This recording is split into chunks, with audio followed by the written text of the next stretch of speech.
Video देखते हुए break आए, मजा नहीं आता। अभी डाउनलोड करें तक ऐप। देश पर कोरोना की भयानक मार पड़ी है, मगर दिल्ली और मुंबई कोरोना से कराह रहे हैं। दोनों महानगरों में कोरोना संक्रमितों का आंकड़ा बेहिसाब ढंग से बढ़ रहा है। हालात बिगड़ते ही जा रहे हैं। कोरोना ने मानो ठान लिया है कि देश के दो सबसे बड़े महानगरों में प्रलय मचा देगा, क्योंकि दिल्ली और मुंबई दोनों जगह कोरोना का संक्रमण बेतहाशा फैल रहा है। पहले दिल्ली के आंकड़ों पर नजर डालिए।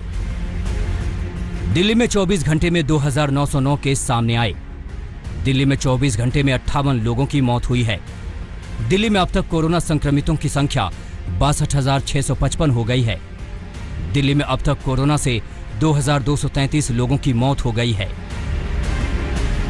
मगर दिल्ली सरकार ने ठाना है कि कोरोना को हराना है। दिल्ली से कोरोना को परास्त करने के लिए पूरा दमखम झोंका जा रहा है।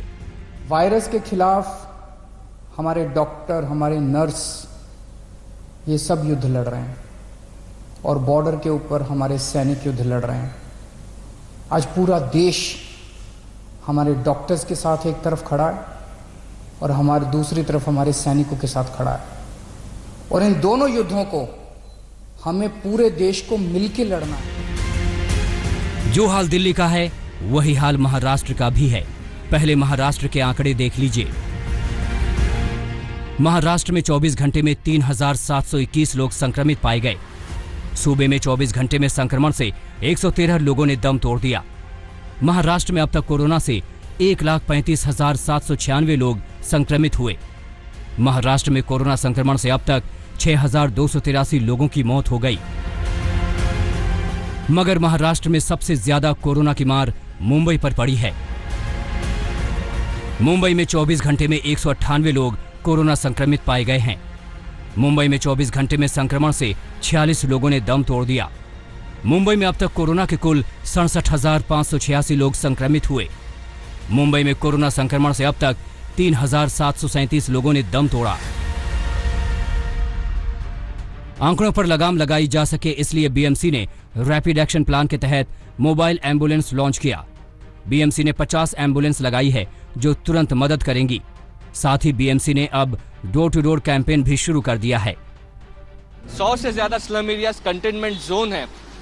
एम्बुलेंस अरेंज की जा रही है जो बिल्डिंग एरिया से स्वैप कलेक्शन करेगी, और मुंबई जो बाकी की है वो अनलॉक में रहेगी, लेकिन इन इलाकों में कंटेनमेंट जोन को स्ट्रिंजेंट करके एक लॉकडाउन जैसा पुलिस बंदोबस्त दिया जाएगा ताकि जो केसेस बढ़ रहे हैं उसे कंट्रोल किया जाए। मुंबई में स्थिति गंभीर है, मगर अच्छी खबर यह है कि महाराष्ट्र सरकार के मंत्री धनंजय मुंडे कोरोना को मात देकर लौट चुके हैं। कुल मिलाकर ये समझिए कि कोरोना का खतरा पहले से कहीं ज्यादा बढ़ गया है। इसलिए नियम मानिए और इस महामारी से बचे रहिए। मुंबई से मुस्तफा शेख के साथ पंकज जैन, दिल्ली आज तक। राजस्थान की पाली में कार बारिश के बाद जलमग्न हुए रेल अंडरपास में फंस गई। अंडरपास के नीचे पानी इतना ज्यादा था कि कार उसमें फंसकर रह गई, और इसके बाद आसपास लोगों की भीड़ जमा हो गई। इसके बाद ट्रैक्टर और रस्सियों की मदद से कार को अंडरपास से बाहर निकाला जा सका। दरअसल कार ड्राइवर को लगा कि अंडरपास के नीचे पानी इतना ज्यादा नहीं है और इसीलिए उसने कार अंडरपास में उतार दी। लेकिन इसके बाद जो कुछ भी हुआ वो तस्वीरें आपके सामने हैं। नमस्कार, मैं हूं नवजोत रंधावा। आप देख रहे हैं सुबह सुबह, और सुबह सुबह में बड़ी खबर पहले जम्मू कश्मीर से जो आई है, जहां पर आज फिर 2 आतंकियों का सफाया किया गया है। सुरक्षा बलों ने पुलवामा में 2 आतंकियों को ढेर कर दिया। आतंकियों की इस बड़ी साजिश को नाकाम किया गया है। एनकाउंटर में सीआरपीएफ का एक जवान भी शहीद हुआ है। एनकाउंटर पुलवामा के बंदजू इलाके में हुआ। सर्च ऑपरेशन जारी है। खुफिया जानकारी के बाद ही सुरक्षा बलों ने बंदजू इलाके को घेरा था, लेकिन तभी दूसरी तरफ से आतंकियों की तरफ से फायरिंग शुरू हो गई, जिसका जवानों ने मुंह तोड़ जवाब दिया, जिसमें 2 आतंकी ढेर कर दिए गए हैं।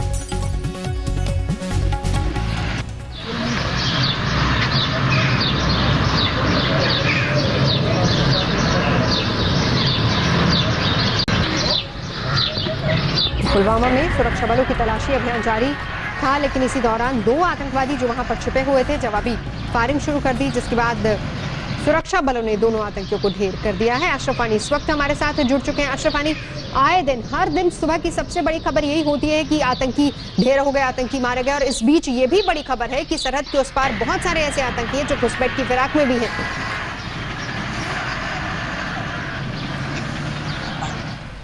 तो 8 मिलिटेंट जो हैं कश्मीर में अलग अलग ऑपरेशंस में मारे गए, वो भी तब जबकि पूरे देश और दुनिया में कोविड के विरोध में लड़ाई चल रही थी, लॉकडाउन्स थे और अब चीन पर विवाद जो बना है। लेकिन उसके बावजूद सुरक्षा बलों ने जम्मू कश्मीर में कहीं भी कोई कोताही नहीं बरती या कोई कमी नहीं लाई ऑपरेशंस में जो आतंकवाद के खिलाफ है। जो आज सुबह इनकाउंटर हुआ ये दक्षिणी कश्मीर के पुलवामा जिले के बंडजू गांव में हुआ, जब सुरक्षा बलों को यह जानकारी मिली थी कि इलाके में कुछ मिलिटेंट छुपे हो सकते हैं। उसके बाद तलाशी अभियान वहां शुरू हुआ।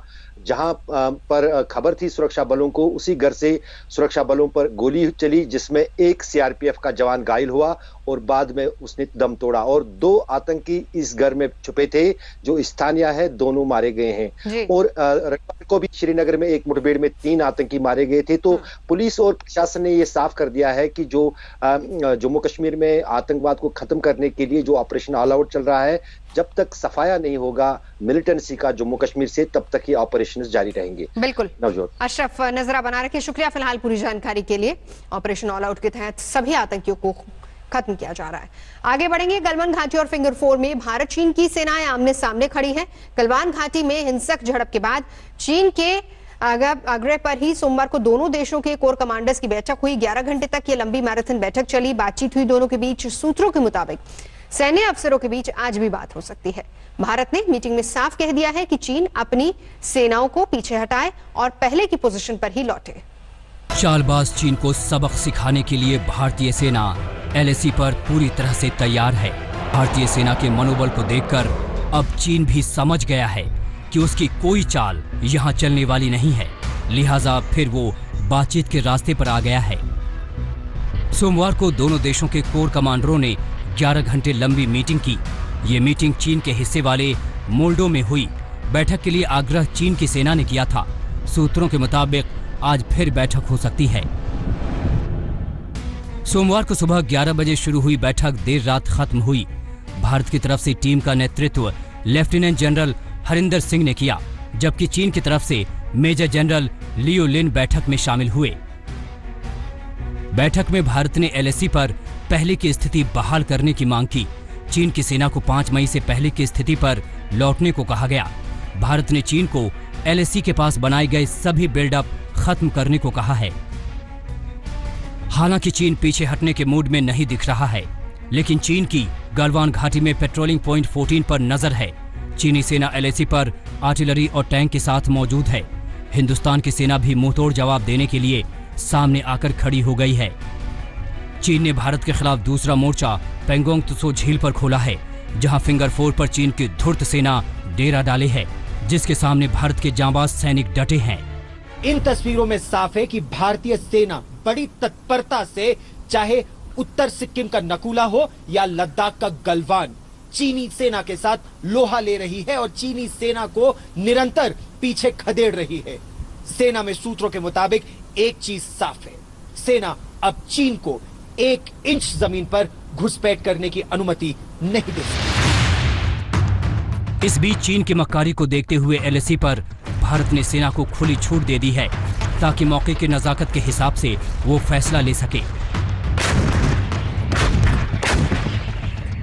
सेना को 500 करोड़ का इमरजेंसी फंड दिया गया है, ताकि सेना कोई भी हथियार डिपार्टमेंट ऑफ मिलिट्री अफेयर्स की सलाह से खरीद सके। इस फंड का मकसद खरीद में देरी की मुश्किलों को खत्म करना है। अब देखना है कि गलवान घाटी पर कब्जे की बदनीयत रखने वाला चीन अपने कदम कब पीछे खींचता है।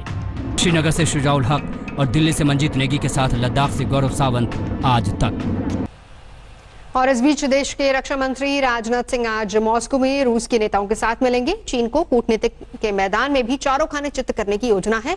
रक्षा मंत्री इसी को अमली जामा पहनाएंगे और इस दौरे में भारत रूस से सैनिक साजो सामान की जल्द डिलीवरी की मांग भी करेगा और इस 7 एंटी मिसाइल सिस्टम को भी जल्दी देने के लिए कहेगा। रक्षा मंत्री राजनाथ सिंह मॉस्को की जमीन पर उतर चुके हैं। अब पूरी दुनिया की निगाहें भारत की कूटनीतिक चाल पर हैं कि वो चीन को कैसे चारों खाने चित करता है। वैसे तो देश के रक्षा मंत्री मॉस्को में 75वीं विक्ट्री परेड में शामिल होने गए हैं, लेकिन दुनिया जानती है कि यहाँ असली मकसद रूस के साथ दशकों पुराने रिश्तों को फिर उसी मुकाम पर ले जाना है जहाँ संकट की हर घड़ी में रूस भारत के साथ खड़ा दिखता था। इस दौर में भारत रूस से सैनिक साजो सामान की डिलीवरी में और तेजी लाने की मांग कर सकता है। Bharat S-400 Triumph anti missile system की डिलीवरी में तेजी लाने के लिए रूस पर दबाव डाल सकता है। भारत पिछले साल ही इसके लिए रूस को 40,000 करोड़ रुपए का भुगतान कर चुका है। रक्षा मंत्री रूस से Sukhoi 30, MKI, MiG-29, T-90 tank के कलपुर्जों की अर्जेंट सप्लाई की मांग करेगा। पहले इन कलपुर्जों की सप्लाई समंदर के रास्ते होनी थी, लेकिन कोरोना महामारी के चलते ये अटकी पड़ी है। सूत्रों के मुताबिक राजनाथ सिंह रूस से हवाई जहाज के जरिए जल्द से जल्द इन्हें भेजने की मांग कर सकते हैं। 3 दिन के इस दौरे पर रक्षा मंत्री राजनाथ सिंह आज रूसी नेताओं के साथ बैठक करेंगे।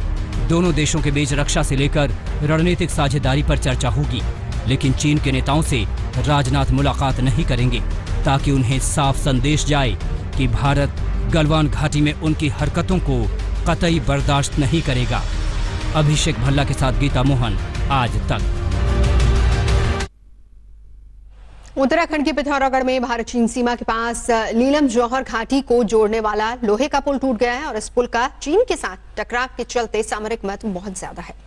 पुल टूटने से 1 दर्जन से ज्यादा गांवों का संपर्क भी टूट गया।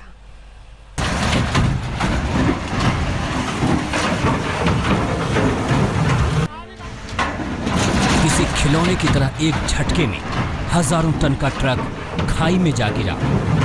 कैसे हादसा हुआ, कैसे किसी को संभलने तक का मौका नहीं मिला, एक बार फिर से देखिए।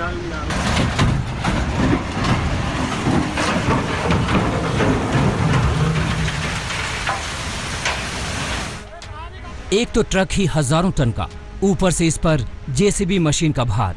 लोहे का पुराना पुल भला कैसे इस भार को उठाता। ऐसा लगा जैसे हादसे को न्योता दिया गया हो।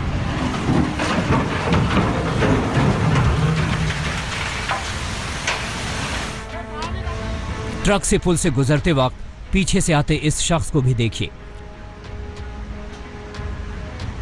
किसी अनहोनी की आशंका से बिल्कुल अनजान ये ट्रक के पीछे चले आ रहे हैं, लेकिन बताया जा रहा है कि ट्रक ड्राइवर के साथ ये भी हादसे में बुरी तरह घायल हैं। उत्तराखंड के पिथौरागढ़ में भारत चीन सीमा के पास लीलम जौहर घाटी के पास ये पुल सामरिक स्थिति से महत्वपूर्ण माना जाता है। इस पुल के टूटने से 1 दर्जन से ज्यादा गांव से संपर्क टूट गया है। अच्छी बात यह रही कि इस हादसे में किसी की जान नहीं गई, लेकिन प्रशासन की लापरवाही को नजरअंदाज नहीं किया जा सकता। अगर पुल भारी वाहनों के लिए नहीं बना तो फिर ट्रकों की आवाजाही क्यों नहीं रोकी गई थी, क्यों हादसे को न्योता दिया गया था। पिथौरागढ़ से राकेश पंत के साथ आज तक ब्यूरो। कच्छ में मांडवी नदी उफान पर है। नदी किनारे बसे कई गांव जलमग्न हो गए हैं। बाढ़ में फंसे लोगों को रेस्क्यू किया जा रहा है, उन्हें सुरक्षित इलाकों की तरफ भेजा जा रहा है। ये रिपोर्ट देखिए। गुजरात के कच्छ की है, जहां मांडवी नदी कोहराम मचा रही है। नदी का पानी रिहायशी इलाकों को अपनी गिरफ्त में ले रहा है। आप तस्वीरों में देख सकते हैं कि कुछ मकान मांडवी नदी के पानी में घिर गए हैं। नगर पालिका की बचाव टीम ने खतरे की जद में आए ऐसे ही कई परिवारों को निकालने का अभियान शुरू किया। नगर पालिका की टीम मोटी रस्सी लेकर यहां पहुंची और फिर स्थानीय लोगों की मदद से रस्सी को नदी के इस छोर से दूसरे छोर तक बांधा गया। इसके बाद बाढ़ में घिरे मकानों से लोगों को निकालने का अभियान शुरू हुआ। पहले महिलाओं को निकाला गया, साथ में छोटे छोटे बैग में रखा जरूरी सामान भी उन तक पहुंचाया गया। लेकिन कच्छ में ये रेस्क्यू ऑपरेशन इतना आसान नहीं था, क्योंकि उफनती गरजती मांडवी नदी सब कुछ बहा ले जाने पर आमादा थी। पानी में पैर टिकाना मुश्किल था, लेकिन बचाव अभियान में जुटे निगम कर्मचारियों और स्थानीय लोगों ने धैर्य से काम लिया और कई घंटे की मशक्कत के बाद बाढ़ की विभीषिका में फंसे लोगों को बाहर निकाल लिया गया। अहमदाबाद से गोपी घांगर के साथ आज तक ब्यूरो। आप देख रहे हैं आज तक। अहमदाबाद में आज भगवान जगन्नाथ की रथ यात्रा मंदिर परिसर में ही शुरू हुई है। चंद भक्तों के बीच सुबह 4 बजे मंगला आरती हुई, फिर दर्शन की शुरुआत हुई। भगवान जगन्नाथ को रथ में बिठाकर पूरे दिन भक्त मंदिर परिसर में ही दर्शन कर सकेंगे। सिर्फ 10 लोगों को एक साथ मंदिर परिसर में आने की इजाजत मिलेगी। सोशल डिस्टेंसिंग और थर्मल चेकिंग के बाद ही भक्तों को मंदिर में आने की इजाजत होगी। भगवान जगन्नाथ की रथ यात्रा की तैयारियां अहमदाबाद में हो चुकी थी, लेकिन गुजरात हाईकोर्ट के आदेश के बाद अब भगवान जगन्नाथ की रथ यात्रा अहमदाबाद में नहीं निकलेगी। दरअसल मंगला दर्शन के साथ आज सुबह भगवान जगन्नाथ के दर्शन यहां पे शुरू हुए। चंद लोगों के साथ यहां पे सोशल डिस्टेंस को मेंटेन करते हुए भगवान जगन्नाथ के मंगला दर्शन आज सुबह शुरू हुए अहमदाबाद के जमालपुर जगन्नाथ मंदिर में। और ये रथ यात्रा बेहद खास भी रहती है, क्योंकि आज के दिन भगवान भक्तों को उनके द्वार पर दर्शन देने के लिए आते हैं। वैसे में आज अब जब कोरोना का काल चल रहा है, भगवान को मंदिर के अंदर ही लॉकडाउन में रखा जाएगा और मंदिर परिसर के अंदर भगवान के रथ रखे जाएंगे, जहां पे भगवान जगन्नाथ, भाई बलभद्र और बहन सुभद्रा को रथ में बिठाया जाएगा। हालांकि सोशल डिस्टेंस के साथ पूरे दिन 10-10 लोगों को भगवान के दर्शन करने के लिए अंदर आने दिया जाएगा, जिसके लिए उनका थर्मल स्कैनिंग भी होगा। साथ ही सोशल डिस्टेंस को भी पूरी तरीके से मेंटेन करवाया जाएगा। नमस्कार, मैं हूं अंजना ओम कश्यप। हमें उम्मीद है ये वीडियो आपको पसंद आया होगा। लेटेस्ट खबरों के लिए यूं ही देखते रहिए आज तक, और इस वीडियो के पसंद आने पर लाइक, शेयर एंड सब्सक्राइब करना ना भूलें।